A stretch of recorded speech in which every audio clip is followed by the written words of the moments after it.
Guys, it is almost time for UFC 321. Tom Aspinall, now the UFC Undisputed King, puts the title on the line against elusive striker Ciryl Gane in the main event. It's raw strength versus refined technique, and my friends at DraftKings are going to get you in on all the action. New customers turn $5 into $300 if your bet wins, paid instantly in bonus bets. Download the DraftKings Sportsbook app, use the code SONNEN, stay in on the action.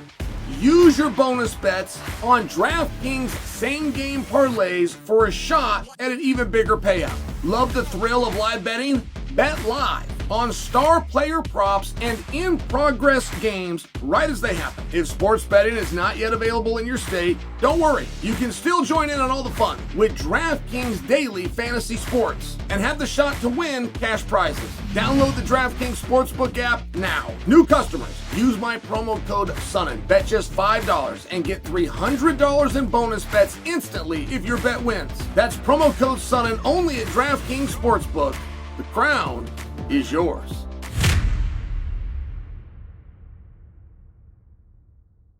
Mackenzie Dern is fighting for a world championship. Mackenzie Dern is awesome. Mackenzie Dern is fighting for a world championship, not just because she's awesome. She's well liked. She has the mandate of the masses. You enjoy seeing her. Now, things have not been totally easy for Mackenzie. And her personal life spilled into her public life, and there was a divorce, and it was just this ugly thing. But it's not all moonlight and canoes for Mackenzie. And then Mackenzie had shared that as part of that separation, she is the one to write the check. She was the breadwinner, so she's got to write the check. So she's doing all these things, and she's training, she's fighting, and she's going around the world. She's trying to do these things, and then she's got to part money to send to a person that she feels wrong. Just tough stuff, and by the way, personal stuff, and it's come out. All right. So I got to Eugene, Oregon in 1996, January of 1996, start of the year. And I was watching something called, and not very many people knew about it. It was something called the Ultimate Fighting Championship, and you had to, or at least what we did do, is wait until it came out at Blockbuster. So it would be months later, but you'd have no idea. Don't forget, guys, the internet wasn't around. Email had come out in 1994, but nobody had it. And the word wireless, by the way, was not even created. So even the internet that we had, it's very different than the internet that you might be able to relate to. And my point to that is you could hold an event. It could be 2 months later, when the DVD comes out of Blockbuster, nobody would know. It would be like it's just happening right now. So I discovered this thing. Called the Ultimate Fighting Championship. And to lose, you have to tap out. So I know I'm going to be champion because no matter what, I will not tap out. And as long as I don't do that, then I can't lose, which the default means I'm going to win. All right, I'm 18 years old. I've got this master plan. I hatched the plan at 17. The time of the story, I'm 18 years old. So I get to Eugene, Oregon. I'm on the wrestling team, University of Oregon. Lifting weights in the morning and wrestling in the evening. And then I would go straight from practice, and I would go, was called Hard Knocks Gym. It's a boxing gym, but they ran Muay Thai out of there, and that is what I went and signed up for. Then they also had a Jiu-Jitsu program. And you know, if you got to Muay Thai practice at that time and there was 6 guys in the class, you're in a pretty big class. There was no Jiu-Jitsu class anywhere where there was 6 people. But if you could get 2 or you could get 3, like you could be really ahead of the curve. And at any rate, I had been told that you are whatever belt you're willing to compete against. So I had never done Jiu-Jitsu, not one single day.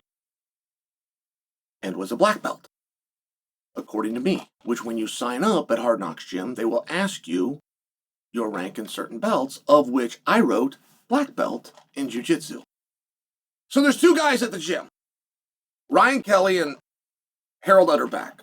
And Ryan Kelly was a purple belt, and he was the leader of the gym.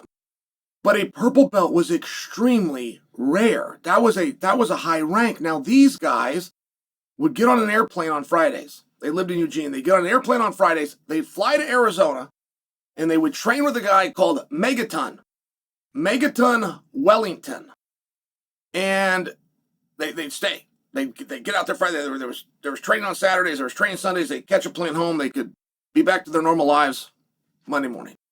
And this is how they learned the skill that nobody else had. And this is how they ran the club, no matter how small it was, right? I mean, this was a growing thing. People didn't know what jiu-jitsu was.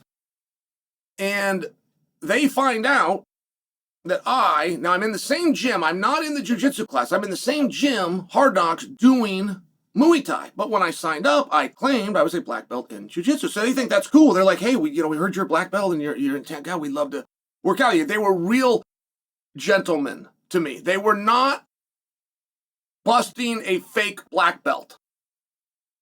They're with a black belt. Oddly young and in Oregon, of which none exist, but here we are. So they asked me to work out. So I say, of course. So I have never done this before, ever. I just think, right, much like I'm going to be the UFC champion, of which was heavyweight. There was no weights, because I'm not going to tap out. And I was pretty good at that. I played Mercy. Do you guys ever play Mercy? We did this on the school bus, where you lock hands with another guy, and then you twist until the other one says Mercy. My hand would get in all these bad positions, but I never say it. All right. This is my big plan. This is why I'm going to be UFC champion, because I played Mercy on the school bus. So the point is, however I got to these conclusions at that young age, we begin to work out. And again, when I told you that these guys were gentlemen, they really showed it in the workout, because they were stretching me so fast and so effortlessly. And if they really thought I was some kind of a fraudster, that's the code. I would understand it. I would never tell on them. I would have taken the pain. They didn't do that, but they definitely let me know nicely I was not a black belt. And there is a system to this, and this is a sport, and it deserves respect, and not just somebody coming that thinks they're a tough guy and can write down that they're a black belt. Wellington Megaton. They called him Megaton. Now, this is before the internet, so word has to travel by person. These guys go to Arizona. They come on. They have to tell the story. And they said, there's this guy named Megaton. They said he only weighs about 160 pounds, but when he's on top of you, he feels like a megaton. You can't move him. He can get on top of somebody, and he understood this position, and he could hold you down, and you simply could not move. They named him Megaton. Megaton had a little girl about 10 years later. That little girl is Mackenzie Dern.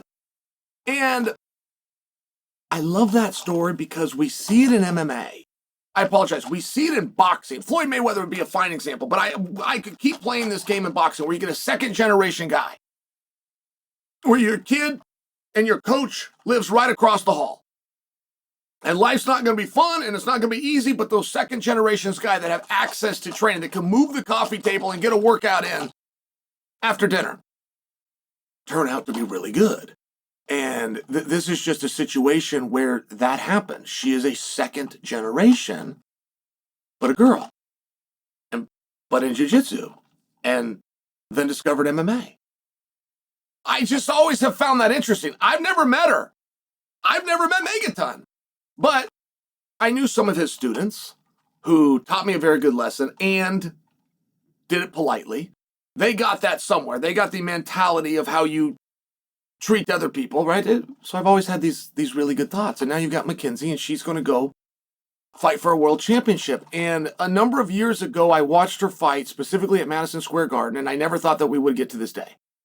I did not think she had this. And a number of people question it. Transferring from straight jiu-jitsu, as important as jiu-jitsu is in MMA, transferring from straight jiu-jitsu has not been a wonderful recipe. I realize Hoist made it work.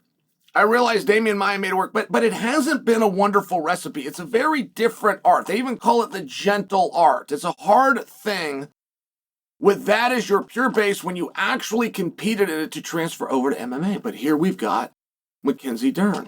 And I don't know what to make of this fight, I must tell you. I don't know if I'm ever going to give you a breakdown or a prediction on this fight because I don't know enough about the opponent. But I wish her well. I can tell you that. I've followed her career. Though I've never met her, I've always felt like I've known her. I feel like I know her dad. All because of these two guys that showed me. At that time, I was not a black belt.